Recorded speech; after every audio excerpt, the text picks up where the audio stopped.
This video couldn't happen without those you supporting me on Patreon, including the big patrons of this month, the Nerd Therapist and Xavius. Hello, Pokemon Masters, Toby here, and I do hope the audio is okay. The mic has moved, it's like over here. Just trying to get more comfortable with my videos. I used to do this thing where I'd like pre-prepare like 10 videos all in one batch and then stagger the release throughout the month, and I'm still interested in doing that kind of thing, and it does help out the channel a lot when I do that, but I definitely am enjoying this more organic way of doing things. Like, I came up with the research and the script and the idea for this video yesterday, and I have been working on it. And then now I'm putting it out there, so if it's not good, it's because it's like low preparation, but also a lot of fun, and that's what YouTube should be. That said, a little bit of admin. I really like meeting you, and I'm going to be going to an event down in Plymouth on the 8th and 9th of February. It's called Anime Manga Pop. It's my first time going and I'm looking forward to it. Anime Manga Pop, that's in February. It's down in Plymouth. It's the furthest south I have ever traveled in the UK, so I would like to meet you there if possible.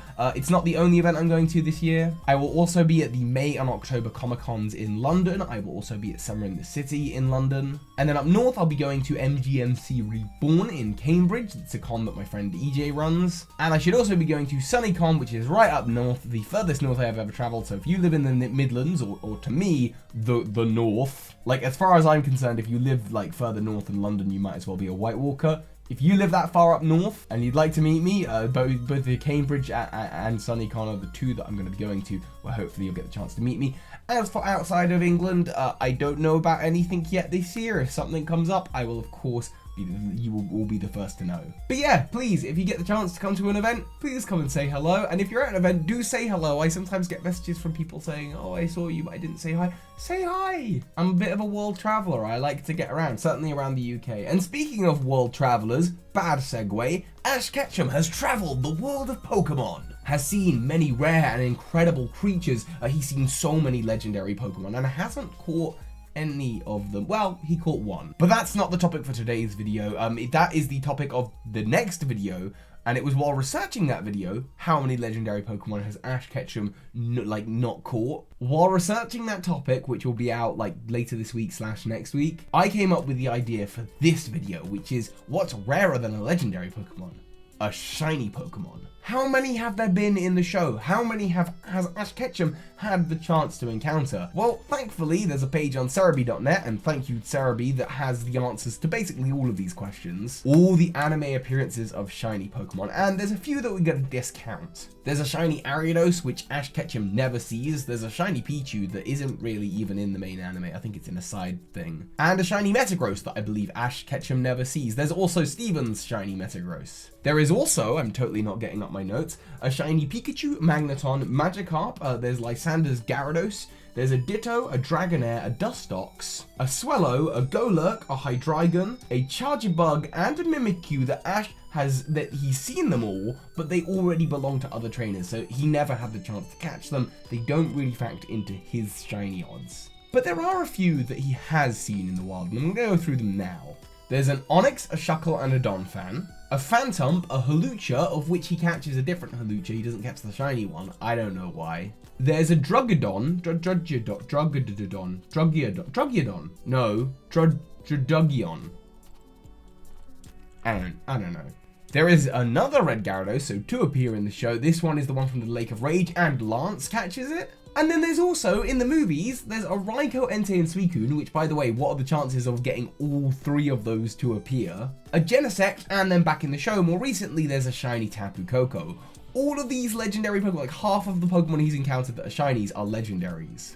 All in all, that's 13 shiny Pokemon, and of course, I'd be wrong to not mention the one shiny that Ash did catch, number 14, shiny Noctowl. And there's something interesting about this Noctowl that I realize doesn't happen with actual shiny hunts. I'm not a shiny hunter, right? But I'd be really annoyed if this happened. There's this guy who lives in the forest where shiny Noctowl lives. He wants to capture this special rare Noctowl. And then Ash Ketchum comes along and goes, yeah, I'm going to be a Pokemon master. I'm going to catch the shiny Noctowl. And basically shiny snipes him. He steals this other guy's shiny Pokemon. This other guy has been working on catching this shiny Pokemon. Imagine if just A-Drive is just doing his shiny hunt, and then all of a sudden, out of nowhere, some other streamer or some NPC from the game, the shiny Pokemon appears, and this other person comes along and goes, no, this is mine now, and manages to like go into the game and grab it. I'm glad that's not a thing. On behalf of all other shiny hunters, I'm glad that's not a thing in the games. So Ash disgustingly stole this other person's shiny Pokemon. All in all, that means that Ash Ketchum has had the chance to encounter / capture 14 shiny Pokemon. He has caught 1. That across 1,000 episodes of the show. That's right, recently they celebrated their 1,000th episode anniversary. And so now all we gotta do to work out Ash Ketchum's odds, and I'd be interested to hear your thoughts now as to whether you think that he's gonna have like really good odds or really bad odds. Over 1,000 episodes, how many Pokemon on average does Ash Ketchum encounter? And now we enter a segment I'm gonna call Rough Maths. Because maths is not my specialty, this is why I make Pokemon videos on YouTube, let's do the rough maths. Across 1,000 episodes, how many Pokemon on average does Ash Ketchum encounter? I decided, again using Cerebi.net and using their anime episode by episode, I counted up how many wild Pokemon appear in each episode. I did that for the first 20 episodes of season 1 and for the first 20 episodes of the Sun and Moon arc, and that's because I reckon that they would animate more Pokemon in nowadays, and sure enough they do. Back in season 1 there was only an average of like 2.1 wild Pokemon per episode. Nowadays there's more like 9.15, which is a really weird number. 9.15 random like wild Pokemon per episode. However, this doesn't account for the episodes where there's like multiple other Pokemon appearing. Like episode 1, there's a flock of a whole bunch of Spearow, and in one episode in season 1, Ash catches 30 Tauros. So whenever there's a big bulk of Pokemon, this doesn't account for that. But we'll account for that in a moment.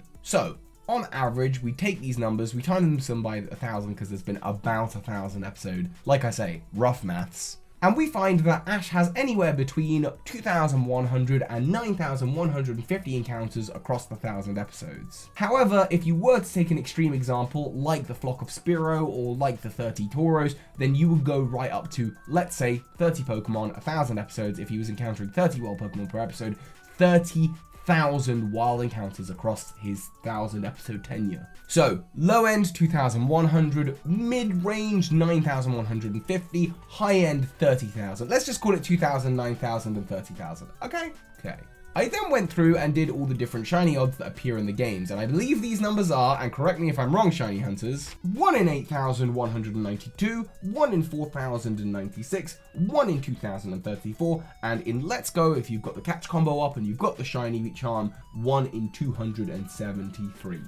0.07. If these are correct, I've probably got these horribly wrong. I'm not a shiny hunter, I don't have the patience for it. For me, now the math seems a little bit more simple. If your shiny odds are 1 in 8,192, then you've encountered, 14 shiny Pokemon across the whole 1,000 episodes, now all you gotta do is times the 8,192 by 14, and what you get is just over 122,000 encounters. And we know that even at the high end of the estimate, Ash Ketchum has not done that many encounters, so his shiny odds are actually better than that. They're actually much better than the 1 in 4,000 number as well. Ash Ketchum's shiny odds kind of match up a little bit better when you have the 1 in 2,034 number. If his odds were 1 in 2,034, then that means he would have encountered all 14 of these shiny Pokemon in around about 30,500 encounters. However, that would mean that Ash would need to see 30 wild Pokemon per episode, and we know for a fact that that is a very high-end estimate, meaning Ash Ketchum's shiny odds are even better than that. The best shiny odds that you can get in the game is the 1 in 273.07 number. That is a number that appears in Let's Go Pikachu and Eevee after you've got the catch combo of 31 plus and you're holding a shiny charm. That is the odds that you have to encounter a shiny Pokemon. Really great odds. So Ash Ketchum's chances to see 14 shiny Pokemon, you'd need to multiply that number by 14. He would have seen all 14 in about 4,096 encounters, which isn't a mid-range estimate, it is quite low, but it is possible. It certainly means that Ash Ketchum's odds of encountering a shiny Pokemon are better than the 2,000 number and probably slightly worse than the 273 number, which is still really good shiny odds. Like, you'd actually expect Ash Ketchum to have quite bad shiny odds because he's bad at everything else.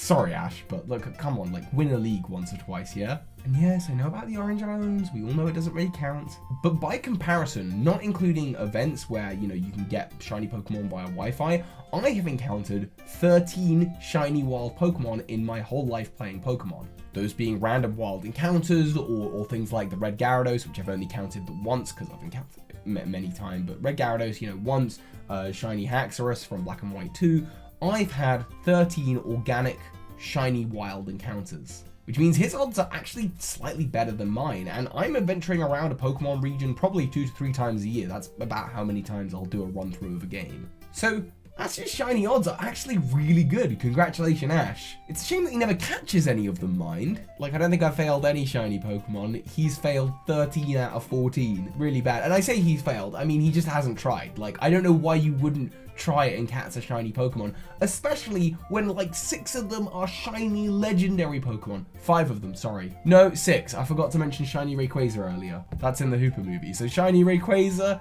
Entei Raikou Suicune, Genesect, and Tapu Koko, and he hasn't tried to catch one of them. In fact, he never tries to catch any legendary Pokemon, which of course is a segue to the next video that's coming out. How many legendary Pokemon has Ash Ketchum found? How many has he encountered? And you know, how rare are they in the show? Because there are multiple legendaries across both the films and the TV show. He has caught one, of course. He caught Poipole in the show, but we'll get to that in the next video. For now, I hope you're having an absolutely lovely day. If you're enjoying these videos, of course, please leave a like, leave a comment. It all helps out the channel. It helps us grow. I really feel like right now, the way that I'm making videos, it's kind of like I did when I first started the channel. It feels really organic and natural, and all the ideas, you know, I'm working off the ideas next day. It feels like the channel is kind of like new again, and we're starting over. It's actually very much the same time of year. I started the year before Sun and Moon got announced, and I know we're now expecting Gen 8 to be announced soon, so it's kind of like a new beginning for the channel. It's the Hoenn arc. Anyway, I hope you're all having a wonderful day, and of course, soar high, Pokemon Masters. This is Ash Ketchum. You just watched a video by Birdkeeper Toby. That makes you a Pokemon Master!